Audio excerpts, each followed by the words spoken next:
Why don't you go back to Africa? We're not even gonna give you a country. That's too respectful. That's something every Vampire Diaries fan eventually realizes, even if the show never says it out loud. Bonnie Bennett deserved so much better. Bonnie is literally the reason half the cast is even alive.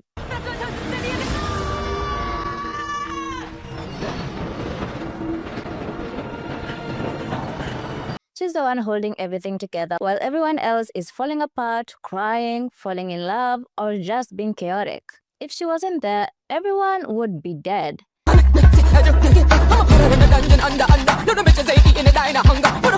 She's the one who saves people, who sacrifices herself, and somehow she still ends up treated like a background character in her own story. Hang on. Did you just hesitate to save my life? And the thing that gets me the most is how people only talk to Bonnie when they need something. Nobody calls just to check in on her or hang out or be like, hey girl, you good? No, it's always, Bonnie, we need a spell. Bonnie, can you fix this? It's just magic. We need magic. We have to find Bonnie. Bonnie can fix it. Somebody just get me Bonnie. I need you to find a way to save my hybrids, Bonnie.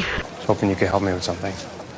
A spell. It's tired and it's disrespectful. Meanwhile, Bonnie is going through trauma on top of trauma.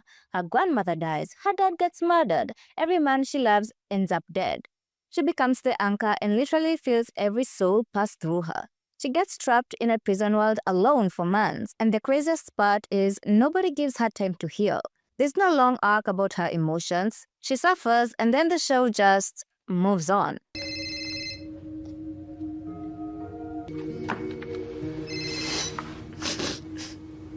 Bonnie, hey. Bonnie, hey, what's wrong? She's still alive. Bonnie, talk to me. She's okay. Elena's okay. But when the other characters go through something, oh, we get full episodes of breakdowns, grief, flashbacks, the whole package.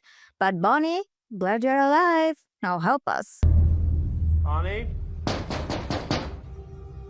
Bonnie, I know you're in there. Oh, Lord. Again. Bonnie, please, it's important. And then there's her love life, or honestly, the lack of one. In a show built on romance, a show where the plot literally revolves around love triangles, Bonnie barely gets anything. Or the worst, love stories. They literally kill Enzo in front of her. Like, damn, can a girl live and love?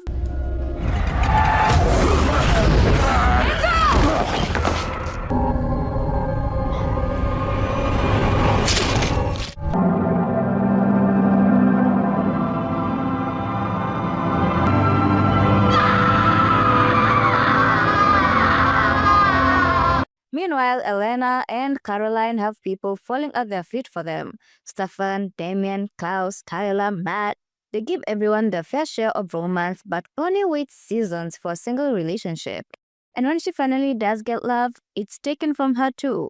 It feels like the writers didn't want her to be desired. They didn't want her to be adored. They didn't want Bonnie to have a soft, sweet storyline that every other girl got without question. Damon is still madly in love with Elena. Bonnie's gonna maybe have her own love interest this year, and It's not gonna be Damon, so... It's like they didn't want her to shine too bright. Moments where she should be celebrated turned into moments where she's easy to miss. And let's be honest, the show had a race problem, or more so, a Judy problem. Not just Bonnie's character, but with how the writers handled the entire world around her. The flashbacks to the 1800s, events about the founding families, the episodes that celebrate old Southern culture, they never stop to acknowledge what that time meant for a girl like Bonnie, a time period where she literally would have been a slave. But they don't want to have those uncomfortable conversations. We're here for the fantasy, and the balls, and the gowns, and the romance. And look, the way Bonnie was treated on screen didn't happen by accident. It didn't just happen that she got the most trauma, the least romance, and the smallest celebration compared to the other girls. Cheers to making it this far.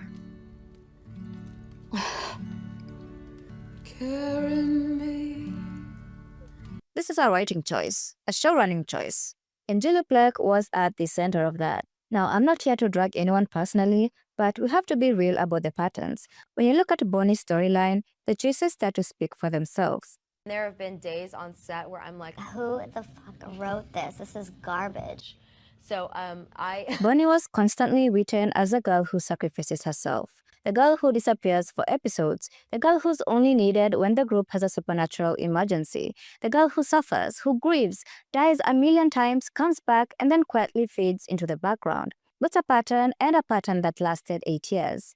You know, a lot of the fans had always said that when the character goes through a certain tragedy, she sometimes goes off and deals with it away from the rest of the characters. Whereas in this new season, you actually see her very much dealing with her choices and the choices that are going on that are beyond her control. In interviews, Julie Plec often talked about Elena, Caroline, the Salvatore brothers, but with Bonnie, she was almost always an afterthought. And it showed in the writing and the screen time. You can feel the disconnect. It's like Bonnie was important enough to save for the plot, but not important enough to be centered in it. There are interviews where Julie Plec or other producers make comments that rub fans the wrong way. A big example is when Caroline Dries said, Bonnie is only alive because Elena is in a coma. The reason Bonnie's alive is because Elena's in a coma, and vice versa. Right. So there's... Imagine hearing that as an actress playing her. It basically means we only kept you here because we were forced to. If you didn't know, by the way, Ian Somerhalder threatened to walk away if Kat was taken off the show, so that kinda tells you half the shit that was going on. And Kat Graham talked about it too. She talked about being sidelined, ignored, and sometimes dismissed. You know, and it wasn't until I got into Hollywood where I started to pay attention to the way characters were written and the way certain people were promoted or not even getting a chance to read for certain things. And I'd be like, what's that about?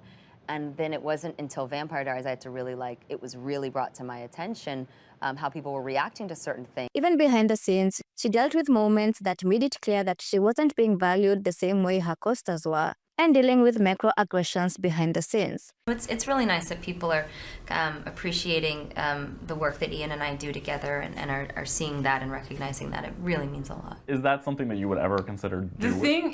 Their friendship on the show is so powerful. She even said that she felt like the writers were waiting for a chance to kill Bonnie for good. Why do you feel like they mess with her life more than anybody else's then? Because nobody else. I don't know, maybe they just want to kill me off the show. Imagine being that talented, that essential to the show, and still feeling disposable. But here's the beautiful thing. Even with everything stacked against her, the writing, the storylines, Bonnie still shines. She's one of the most powerful witches in TV history, and she played the role with so much heart that people still love her a decade later. So yeah, justice for Bonnie. Not just because of what she went through in the show, but because she deserved to be treated like the main character she actually was. She deserved the love, the joy, the storyline, and basic respect, on screen and behind the scenes. Thank you for watching this video breakdown. If you enjoy these kinds of topics, please consider subscribing to the channel, like this video, and tell me your thoughts down below, and I will see you next time. Bye!